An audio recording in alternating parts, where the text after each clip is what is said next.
أعوذ بالله من الشيطان الرجيم. بسم الله الرحمن الرحيم. الحمد لله رب العالمين، والصلاة والسلام على رسول الله صلى الله عليه وسلم وعلى آله وصحابته الغر الميامين ومن تبعهم بإحسان إلى يوم الدين وبعد. Ndugu zangu watazamaji na wanaofuatilia kwa karibu zaidi Wanazuoni TV, kwanza ni kuamkieni maamkizi ya Kiislamu. Assalamu alaikum wa rahmatullahi wa barakatuh. Naam, bila shaka tunafahamu kwamba tupo katika masiku ya mwishoni ya mwezi wetu wa Rajab, ambao ni miongoni mwa miezi minne mitukufu, na ni miezi ambayo kufanya amali ndani ya miezi hiyo fadhila zake ni kubwa sana na thawabu zake ni nyingi sana. Lakini pamoja na yote hayo, kwa mujibu wa kauli za wanawazuoni, tunaelezwa vile vile kwamba kuna moja ya tukio la kihistoria kubwa ambalo lilijitokeza katika mwezi huu wa Rajab, katika moja ya kauli za wanawazuoni kama wanazuoni wanavyosema wengine, ambalo ni tukio la Isra wal Mi'raj. Isra ni ile safari ya Mtume sallallahu alayhi wasallam kutoka Makka kwenda Baitul Maqdis, ambaye ni Palestina hivi sasa. Na Mi'raj ni safari ya Mtume sallallahu alayhi wasallam ya kutoka pale Mi'raj kupandishwa pale Baitul Maqdis Palestine, msikiti wa Baitul Maqdis, kupandishwa kwenda mbinguni. Hiyo ndio Isra wa Mi'raj. Ni miongoni mwa matukio ya kihistoria ambayo Muislamu yoyote yule anatakiwa afahamu vizuri historia hii, na vile vile mwanadamu mwingine yoyote yule ni vyema afahamu, ili afahamu ule uwezo wa Mwenyezi Mungu na nguvu za Mwenyezi Mungu na mipango ya Mwenyezi Mungu katika kutekeleza mambo yake Mwenyezi Mungu kama muumba wetu sote. Ndugu zangu katika imani, kuna jambo nataka nilizungumzie katika kisa hichi ili kupanua faida zaidi. Nilipendelea nianze kulichambua jambo hili au safari hii kwa lengo la safari ya kimafunzo. Kwanza kabisa ni kufahamu kwamba Isra na Mi'raj ni miongoni mwa dalili kubwa sana za Mwenyezi Mungu ambazo alimtia nguvu mtume wake Muhammad sallallahu alayhi wasallam. Haikuwa ni safari ya mtume sallallahu kukirimiwa, yani kukaribishwa katika maeneo matakatifu zaidi, bali ilikuwa ni safari inayoonyesha mabadiliko, ni point ya kuanzia mabadiliko katika historia ya Uislamu. Mtume sallallahu alivyotoka pale Makka na kwenda Baitul Maqdis, kwa mujibu wa kuelekezwa chini ya uongozi wa malaika Jibril, kuna mambo tunaanza kujifunza katika safari ile, na nilipenda mimi nianze kuwa nazungumza kidogo ili yaweze kukita katika akili zetu na tufahamu ule uzito wa Uislamu wetu na uzito wa umma wetu na uzito wa mtume wetu Muhammadin sallallahu alaihi wasallam. Katika safari ukiangalia, ina alama na athari za kimatendo, kuna athari za kimalezi katika umma, na kuna athari za kijamii, na kuna athari za kisiasa ndani ya safari ya Isra wal Mi'raj.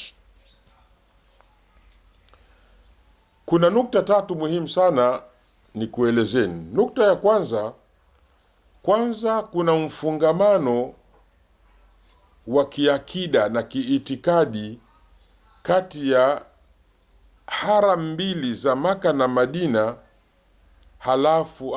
kati ya haram mbili, haram au msikiti wa Makka na msikiti wa Baitul Maqdis Palestina pale. Hapa kuna mfungamano wa kiakida na kisiasa, kwa maana ya kwamba nyumba ya Makka na nyumba ya Baitul Maqdis ambayo ni msikiti imefanywa safari ya mtume kupelekwa mbinguni zitumike nyumba mbili hizi kama ni vituo vya safari yake. Mwanzo wa safari ya kwenda ya ardhini ianzie Makka na mwanzo wa safari ya kwenda mbinguni ianzie Baitul Maqdis. Hapo tayari kwamba kiitikadi tayari kuna mfungamano kubwa sana. Hii maana yake ni kwamba Baitul Maqdis ambayo iko Palestina, ile Baitul Maqdis au Masjid al-Aqsa ni kwamba ni sehemu hauwezi ukaibagua katika akida ya Muislamu. Sehemu ya pili, nukta ya pili ya athar ni kwamba safari hii ya Isra wal Miraj ni safari ambayo ilikuwa inaonyesha kwamba swala ndiyo senta ya kuwaunganisha Waislamu, senta au kituo cha kati cha kuunganisha Waislamu na mafungamano ya wanadamu na Mwenyezi Mungu ni swala, na kwamba senta hii au kituo hichi ni kituo kinachoendelea. Maana yake nini? Maana yake swala imefaradhishwa usiku huu wa Isra na Miraj, ndio swala amepewa mtume, swala 50 mpaka zikabakia 5 baada ya kuomba apunguziwe. Haikupewa swala au mtume hakuletewa hapa duniani.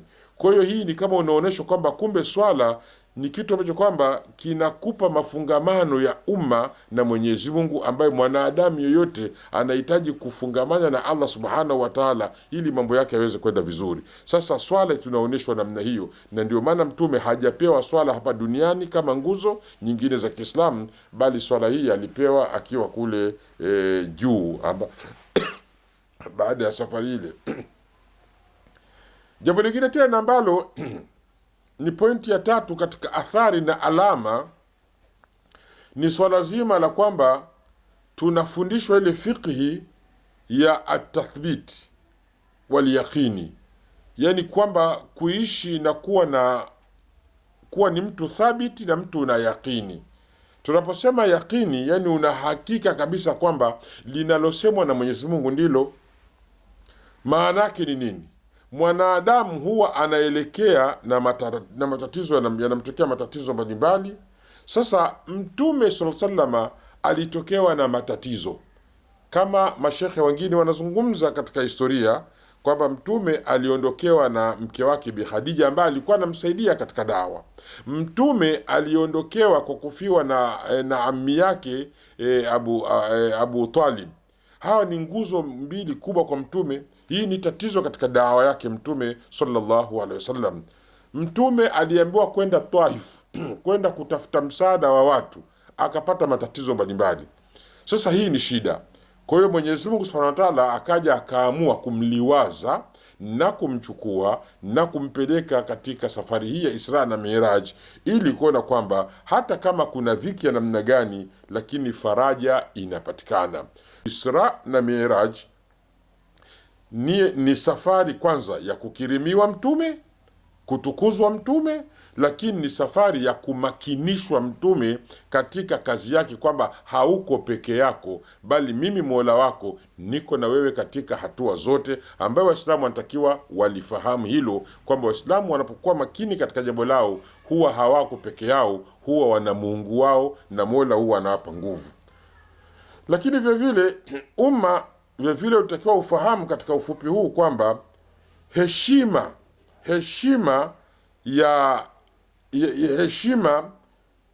yao inatokana na pale wanapoungana na Mwenyezi Mungu. Ndio kwa swala tulisema swala ndiyo inatoa ile heshima ya mahusiano ya karibu kati ya waja na Mwenyezi Mungu Subhanahu wa Ta'ala. Lakini vile vile katika ufupi huu tufahamu kwamba lazima Waislamu wafungamani na tarehe na historia. historia ya mitume, kwa maana ya kwamba Mtume sallallahu alaihi wasallam alipofika pale msikiti wa Baitul Maqdis hakusafiri kwenda juu, bali Allah alimkusanyia mitume wote, mtume akawasalisha pale. Hii kuonyesha kwamba ummati Muhammad, umma wa mtume Muhammad sallama, ndio umma ambao Allah alitaka uwe ni umma kiongozi katika umma nyingine zote. Kitendo cha kwamba historia hapo inaunganishwa, mitume wote ambao walifanya kazi maeneo mbalimbali na hasa pale, lakini leo wanakuja kufufuliwa na mtume Muhammad anaonyeshwa, halafu yeye anaambiwa awaswalishe, na wote wakawa wameswali nyuma ya mtume Muhammad sallallahu alaihi wasallam. Hii maana yake nini? Hii ni kuonyesha kwamba mtume sallallahu ndio raidi, ndio kiongozi. Kwa hiyo umma wa mtume Muhammad ndio umma raidi, ndio umma kiongozi. Sasa Waislamu wafahamu kwamba historia hapo inaunganishwa kati ya mitume kukusanywa na mtume kuja kuwaswalisha katika mkutano muhimu sana wa mitume pale mahala. Sasa hii ukiangalia mwisho kabisa, sasa katika ufupi tulisema tunafupisha jambo hili, linakuja kuishia kwamba mtume anapelekwa juu, halafu mtume sallallahu anakuja kuyakini kuona makubwa na mazito ambayo tutazungumza akiwa huko mbinguni, akiwa katika safari yake.